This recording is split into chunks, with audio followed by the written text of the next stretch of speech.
মায়ের কবর বলল সামনে, জায়গার নাম আবওয়া, ছোট্ট একটা টিলা। 1400 সাহাবীদের দিকে তাকিয়ে বিশ্বনবী বললেন, ও সাহাবারা, এটা আমার মায়ের কবর।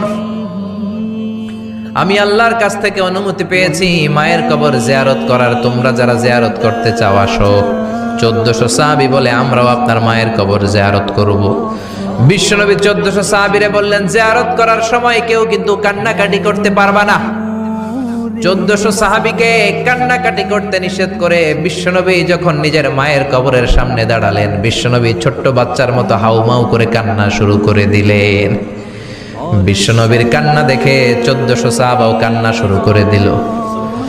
বিশ্বনবী 1400 সাহাবীদের দিকে তাকিয়ে ধমক দিয়ে বলে, তোমরা কাঁদো কেন? সাহাবারা বলে, নবী, আপনাকে আমরা অনেক ভালোবাসি, আপনারে কাঁদতে দেখলে আমাদেরও কান্না আসে। আপনার চোখ দিয়ে দার দার করে পানি নামতে দেখলে আমরা আমাদের দুটি চোখ আর শুকনা রাখতে পারি না। বিশ্বনবী বললেন, আদ্রাকাতনি রাহমাতুহা ফাবাকাইতু। আমার ছোটবেলার স্মৃতি মনে পড়েছে। আমার মা যে আমারে আদর করেছে, ওই স্মৃতিগুলো আমার মনে পড়েছে। আমার মা আমেনা আমারে জাইতুনের তেল মালিশ করে দিত গায়ে। আমার মা আমেনা আমারে জামা পরিয়ে দিত, কোলে নিত, আদর করত, চুমু খেত। ওই স্মৃতিগুলো আমার মনে পড়েছে, তাই আমি কাঁদি। তোমরা কাঁদো কেন? বিশ্বনবী মায়ের আদর পায় নাই, কিন্তু মায়ের কবরের সামনে দাঁড়িয়ে ছোট্ট বাচ্চার মতো কেঁদেছে।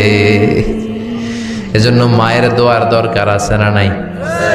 বিশ্বনবী কানা ইউকাসিমুল আহমান ফিল জিআররানা, জিআররানা নামক জায়গার মধ্যে বিশ্বনবী কুরবানির গোশত বিতরণ করছেন। কিসের গোশত? বাংলাদেশে কুরবানির গোশত বিতরণ হয় কি হয় না? জোরে বলেন।